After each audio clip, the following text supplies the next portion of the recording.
جو اسکول کے مالکان یا جو ٹیچر اگر اپنے اسکول کو بہتر بنانا چاہتے ہیں، ترقی دینا چاہتے ہیں، تو ان کو چاہیے کہ ایک چیز کو بہت توجہ دیں اور اچھا کر لیں، وہ ہے کلاس روم مینجمنٹ۔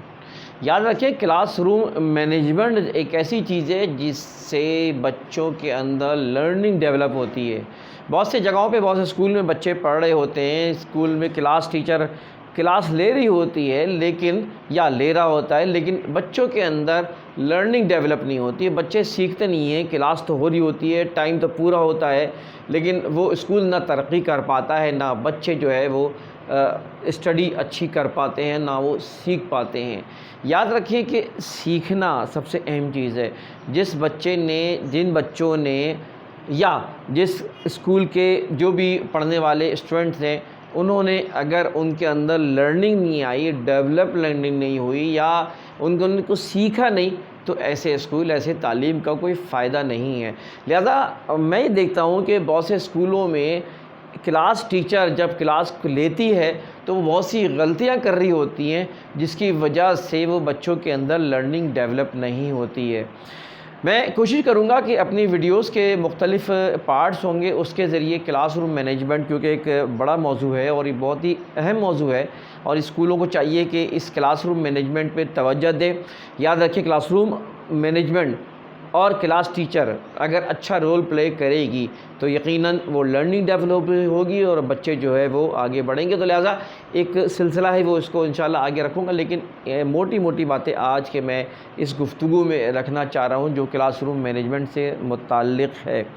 اور لہٰذا ٹیچر چاہے پرانی ہو چاہے نئی ہو، خاص طور پہ نئی ٹیچرز کے اندر یہ اس کے اسکلز ڈیولپ کرانا چاہیے۔ اس کلاس روم مینجمنٹ کی ان کو ٹریننگ لازمی دینی چاہیے، اس لیے کہ وہاں وہ بہت سی غلطیاں کر رہی ہوتی ہیں جو کہ مالکان تک جو اوپر تک پہنچ نہیں پاتی ہیں۔ اور یہ ممکن نہیں ہوتا کہ کلاس میں پرنسپل مستقل وہ لیکچر سنیں یا اس کے کوآرڈینیٹر مستقل اس کا لیکچر سنیں، یہ عام طور پہ ممکن نہیں ہوتا۔ لہٰذا اس کو اس بات کے ٹرین کیا جائے کہ وہ کہاں وہ غلطیاں کرتی ہے، وہ ٹیچر وہ غلطیاں نہیں کرنی چاہیے۔ یاد رکھیں، کلاس روم مینجمنٹ یعنی مینجمنٹ اگر اچھی ہوگی تو رزلٹ اچھے ہوں گے۔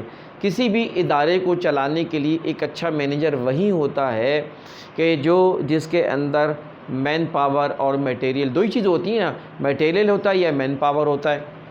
تو best utilization of man power and material, یہ ایک سکسیسفل جو ہے مینجمنٹ کہلاتی ہے۔ لہذا وہ مینیجر، وہ لیڈر کامیاب ہے ان دو چیزوں کا اچھا استعمال کر لے۔ ایک کلاس کے اندر ایک ٹیچر کو کیا چیز اویلیبل ہوتی ہیں؟ وہ 4 چیزیں اویلیبل ہوتی ہیں۔ ایک تو اسٹوڈنٹس، دوسرے یہ ہے کہ وہ اسپیس ہے جو کلاس کو دیا گیا ہے، وہ ایک کمرہ ہے، وہ جگہ ہے جو دی گئی ہے کلاس کو، اور پھر وہ اویلیبل میٹیریل ہے جس کے ذریعے وہ اس کا استعمال بھی وہ لرننگ میں کروا رہا ہوتا ہے یا کروا رہی ہوتی ہے۔ اسی طرح وہ ٹائم ہے جو اویلیبل دیا گیا ہے، 50 منٹ کا، 1 گھنٹے کا، 45 منٹ کا ٹائم ہوتا ہے جسے ہم ایک بلاک کہتے ہیں۔ تو لہٰذا اس بلاک کو کس طرح اچھے سے اچھا استعمال کر کے اس کو کارآمد بنائیں۔ آپ یہ جانتے ہوں گے کہ ہمارے یہاں بڑا مسئلہ ہوتا ہے کہ جب ایک ٹیچر کلاس میں آتی ہے تو بچے جو ہے وہ ظاہر سیٹ ہونے میں ہی معلوم چلا 5-7 منٹ تو بچوں کو سیٹ ہونے میں لگ گئے، 2-4-5 منٹ جو ہے وہ اپنے کاپیاں کتابیں وہ اس کو ایکسچینج کرنے میں لگ گئے۔ پھر اس کے بعد کسی بچے کو کوئی خیال آیا ہے کہ واش روم جانا ہے، پانی پینا ہے، تو وہ ڈسٹرب کرنے لگتا ہے۔ یعنی زیادہ ڈسٹرب ہونے کی وجہ سے وہ لرننگ جو ٹائم ہو وہ پرائم ٹائم ملتا نہیں۔ اس سے کہتے ہیں پرائم ٹائم، وہ پرائم ٹائم جس میں بچے انوالو ہو جائیں پڑھائی میں، وہ پرائم ٹائم جس کے اندر بچے لرن کرنا سیکھ جائیں، جس میں ان کا فوکس بن جائے۔ وہ اگر وہ 15 منٹ مل جائیں یا 20 منٹ مل جائے، اور عام طور پہ وہ یہی ٹائم ملتا ہے کلاس روم میں کہ 15-20 منٹ 25 منٹ ٹائم ملتا ہے کہ بچے ایک انوالو ہو کے صحیح سے لرن کر رہے ہوتے ہیں، اور یہی امپورٹنٹ ٹائم ہوتا ہے، یہی پرائم ٹائم ہوتا ہے، یہی جو ہے وہ ایک ویلیوبل ٹائم ہوتا ہے۔ لہذا اس ٹائم کو حاصل کرنے کے لیے ایک ٹیچر کی وہ صلاحیتیں ہونی چاہیے کہ وہ کس طرح اپنے اس پرائم ٹائم تک پہنچ جائے، کس طرح اس بچوں کے اندر لرننگ ڈیولپ کرنے کے لیے وہ۔ تو ان 4 چیزوں کا جس ٹیچر نے اچھے سے اچھا استعمال کر لیا، ان 4 چیزوں کے استعمال سے ہی اس کے اندر لرننگ ڈیولپ ہوتی ہے۔ آپ دیکھتے ہیں اتنی یعنی ڈسٹربنسز ہوتی ہے کلاسز کے اندر، بچے ڈسٹرب کر رہے ہوتے ہیں بعض دفعہ. اس میں بچوں کا مسئلہ نہیں ہوتا، اصل مسئلہ ٹیچر کا ہوتا ہے.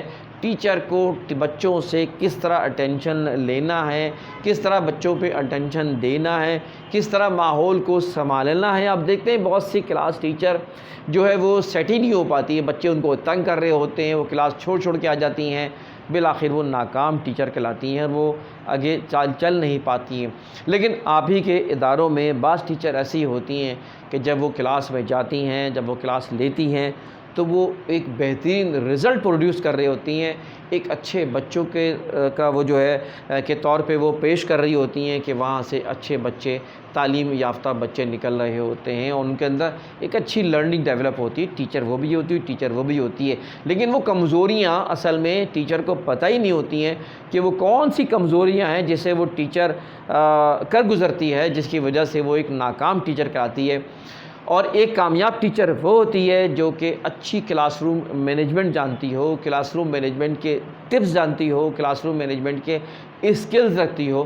تو لہٰذا اچھے ٹیچر بننے کے لیے آپ کو کلاس روم مینجمنٹ اسکلز آنا چاہیے، اور ہمیں چاہیے کہ اپنے اسکول کے اندر کلاس ٹیچرز کو جو ہے ہم کلاس روم مینجمنٹس کی ٹریننگ دیں. تو لہٰذا یہ میری انشاءاللہ تعالیٰ کچھ اس بارے میں لیکچرز ہوں گے، کچھ گفتگو ہوگی اگلے انشاءاللہ تعالیٰ سیریز میں اس کو پورا کروں گا.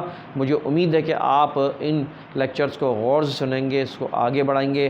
آپ سے گزارش ہے کہ آپ ہمارے چینل کو سبسکرائب کریں اور بیل آئیکن کو بٹن دبائیں تاکہ یہ معلومات کا سلسلہ آگے جاری رہے. انتخاب سوری کو اجازت ہے. اللہ حافظ.